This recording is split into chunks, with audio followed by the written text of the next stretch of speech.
Morning, good afternoon, good evening, Fabulites. This is Angela and Bella with another edition of Notes on the News. It's not news, it's where I read to you headlines from my news feed and share with you my thoughts on the headlines. And my thoughts could be based on my opinion, me just reading the headline, me being an expert on the subject, me having read the article.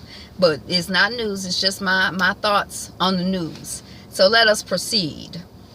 Another UK magazine forced to apologize for changing a black woman's hair on the cover. And the black woman, thank you, Bella, was Lupita Nyong'o. She said, my hair was not, don't touch my hair. That's what she hashtagged. DTMH. I can't remember. But anyway, you know, her and Solange, they, you know. Two big problems with American voting have nothing to do with Russian hacking. It was voter suppression and gerrymandering. Those are, Here's the new Michael Jackson. Sammy Sosa shocks social media again with skin whitening. Well, maybe he'll be happy. I mean, is he white enough? How much whiter can he get? Shoot, he was already pretty white the last time I saw him. So I don't know how, you know, maybe he happy. Is he happy? Is it going to make him happy? Dang, I should have kept going. Because now I don't. So this is a short, quick edition of Notes on the News. Is there any, I need to like have a conversation about something that's going on in the news that like do an in-depth analysis of something that's going on in the world. What do I want to talk about? Well, I guess, okay, there are a couple things I want to talk about. One, I want to talk about Kandi and is Xscape, and how I guess it was announced or it was found out or it was exposed on Watch What Happens Live that she's not going on tour with Xscape, or she's not going to record an album with Xscape. I guess she's on tour. My mother says she watched the show and she knew that that Kandi was kind of like, I don't know if I want to or not, and you know, so it wasn't a surprise to her when it was announced on Bravo. But it did look awkward when it was announced on Bravo. But I guess it's kind of like, you know, that expression about, you know, kind of the same, you're going to see the same people on your way up as you're on your way down. And I mean, I don't know. It just kind of seems like there these two sisters. I'm not quite sure who they are. There's the two sisters, then there's Kandi, and then there's T.I.'s wife, Tiny. So from my perspective, Kandi has the highest profile, then there's T.I., and then it's these two sisters. So I feel like the two sisters need Kandi more than Kandi needs the two sisters. And I feel like Kandi is like, I got a restaurant, I got the Real Housewives of Atlanta, I have my sex candy, sex toy line, I have my music writing that I'm doing, I have whatever else it is she about to do, Broadway. So I think she's like, you need me more than I need you, but I don't give a care, because I guess one of the sisters had gone out and said in a big bold way that Kandi slept with this man and his father and his uncle and nephew and son and brother, uncle, cousin, friend, whatever. And then the woman is like, well, I apologize. And Kandi is like, but you didn't apologize in the same way that you went out and put that lie out there in the world. And I can kind of understand. I don't think all apologies have to be accepted just because somebody makes an apology. Like, I think, you know, if you're making an apology, you don't know if it's going to be accepted or not. And then people have to feel how they feel in their heart about whether they accept it or not. So I don't blame Kandi for not accepting the apology if she don't feel like it's from the heart, and now the woman feel like, oh, I'm sorry, but she, you know, Kandi, like, you ain't apologize all big and come out and say you lied, like when you came out and was spreading those lies. And then the other woman, or maybe it's the same woman, the same sister, I don't know, they had recorded their third album or something, and then she said she's not going to promote the third album unless she has an album deal for a solo album. So they felt kind of used by that. And then the woman is like, that's not true. And then her sister is like, I'm going to stay out of it. And then Tiny is like, that is true. And Kandi is like, that's true. So I kind of believe Kandi and Tiny, even though I don't see it and I don't know anything about it. But anyway, just this whole idea of she's on the show, so that's helping them in a way, and it's probably helping Kandi to raise her profile, and also is helping T.I.'s wife Tiny as well.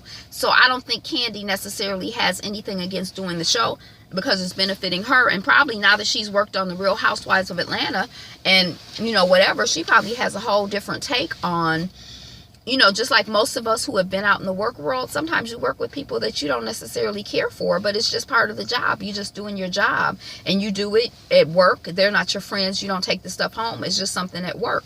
So maybe that's how Kandi feels about doing this show. Like, it benefits her. It helps her. It advances her agenda, so she's going to do the show. But no, I'm not going to record her album with you. So I kind of feel like I can appreciate and respect that. I really appreciate and respect the idea of her having clarity about what her boundaries are and what she's comfortable doing and what she's not going to do. And, she said she was thinking about it, and, she felt one way, and maybe she would have changed her mind, but she didn't change her mind. So that's what I think about Kandi and Xscape and, not recording an album with them, if you cared. And then there's more conversation about Miss Wendy Williams and her husband, and the woman who's supposed to be her husband's mistress. And so there's conversation that the woman may be pregnant. There is conversation that she wears this ring that the man has given, that Wendy's husband has given to to the woman, that he's bought a home for her. Chrissy, who does what is Chrissy's station? She does colorism stuff on YouTube. I guess her station may just be Chrissy.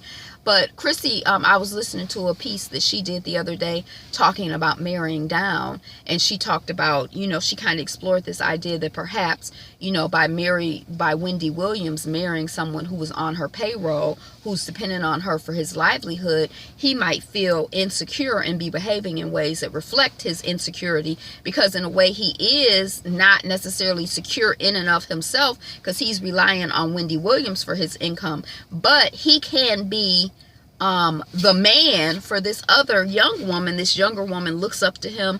He's able to provide things to her that she's not able to provide on her own. And so it creates a dynamic that adds a vibration that works for him. So I don't, I'm always like, when I'm listening to Wendy, a lot of times when she talks about relationships and stuff, I totally disagree with her. Like, she seems kind of like insecure and like, well, they can't have friends. And I'm kind of like, how can you stop people from having friends? How can you manage that? I feel like if someone is inclined to cheat on you, you managing whether or not they have friends or not is not really the issue. So sometimes I'll hear that when she's giving advice to people, and I disagree with it. And, I kind of feel like, if that's her value system or whatever, and her husband has continued to maintain the relationship with this woman, and then not only maintain the relationship, but they've been photographed still together. So he could have, if he wanted to maintain the relationship with her, he could have had somebody, I think it was Lovely T had said, he could have had an Uber pick the child up and bring her over to him, or they could have met up someplace, separately. But for him to just be, bold-faced, still being, caught in photographs with this woman, kind of reflects a disdain or a disrespect, or, a non-compliance with Wendy Williams' preferred, way of her man being in the world, which I don't think is realistic anyway. So, that was kind of that, and I thought that was a good point. I still feel like I haven't seen, any pictures or any evidence which, you know, is like, ooh, they having an affair. I mean, I could kind of see that theory, but I could see some other theories as well. And then they're saying that the young woman that Wendy Williams' husband is dealing with is pregnant. I don't know if she's chubby or pregnant or whatever, but a couple people have mentioned that she looks pregnant to them. Is she pregnant?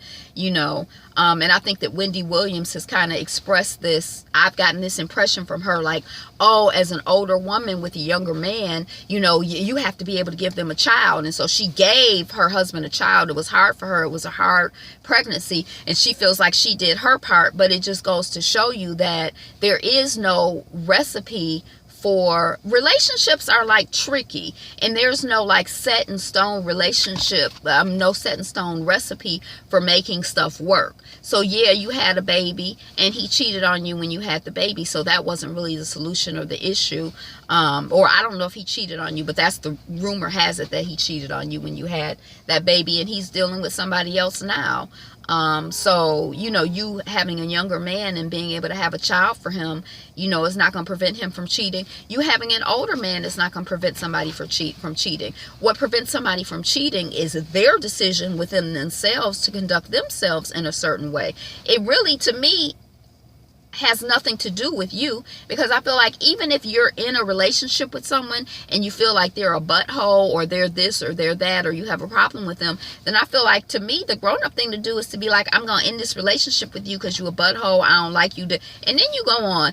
Can't nobody make you cheat. You could just man up or woman up and be like, I'm out. I'm not going to be in this relationship with you anymore. And then go on and handle your business. You don't have to sneak around and lie and cheat. We all grown. Those of us who are grown, and we can do what we want to do. So I don't feel like there's any recipe for, you know, as long as you know, give him BJ's, he's never going to cheat on you. As long as you have sex with him whenever he wants you to, he's never going to cheat on you. As long as you have food on the table and the house clean, he's never going to cheat on you. As long as you always, you know, keep your makeup on and your hair together, he's never going to cheat on you. As long as you know, we have all of these like theories and systems that I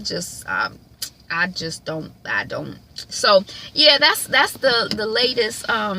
That's my thoughts on, you know, the evolution of the things in the news. I'm gonna take a quick look at my news feed and see if anything else jumps up. Hold on one second. Hey, okay, so here's some more articles.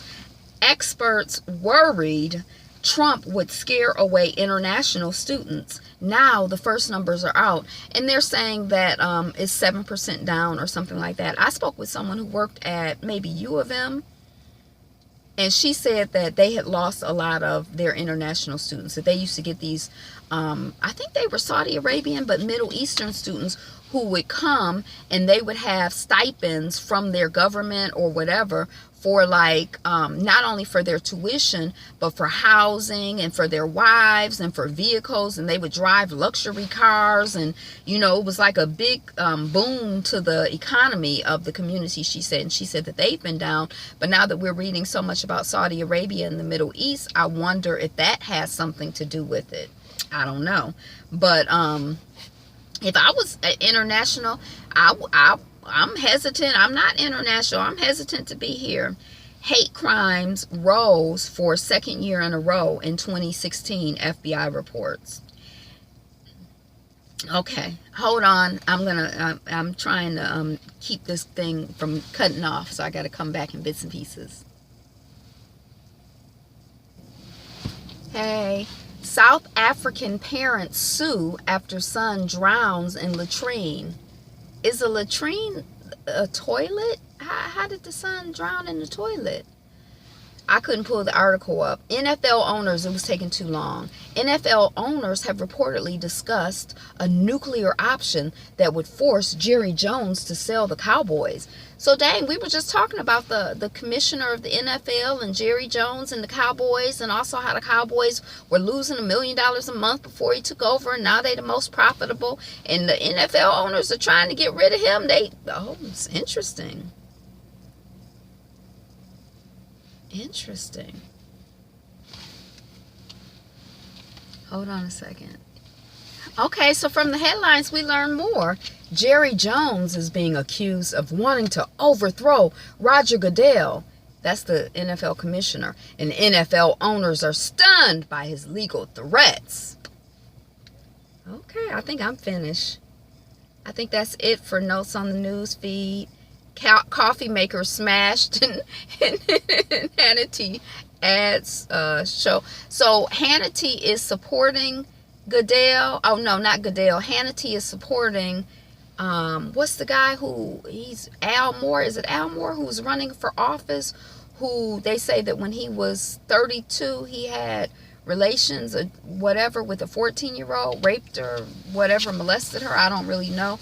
And other stories are coming out. And so some of and Hannity has been supporting, is it Roger Moore? I don't know. But Hannity has been supporting this politician, Al Moore, I think his name is. And so then some of the advertisers are like, well, we're not going to advertise on Hannity. And one of them is Keurig. I don't know, but it's like this coffee maker company.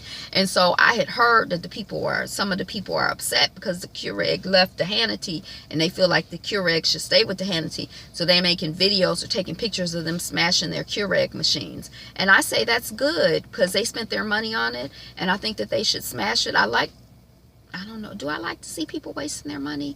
Those people, like, I feel like when you be burning your jerseys and stuff like that, it don't hurt. They already got the money for it. So, yeah. Okay. And that's what I got. This has been another edition of Notes on the News. I am still Angela. The channel is still Be Fabulous You. Thank you so much for watching, commenting, liking, sharing, subscribing, and all of those other good things. We're working on 200 subscribers. Today is the best day ever. You are the greatest. You are number one. You're the number one you. Be you. Be fabulous. Be fabulous you. Be you. Be fabulous. Be fabulous you. Be you. Be fabulous. Be fabulous you. Be you. Be fabulous. Be fabulous you.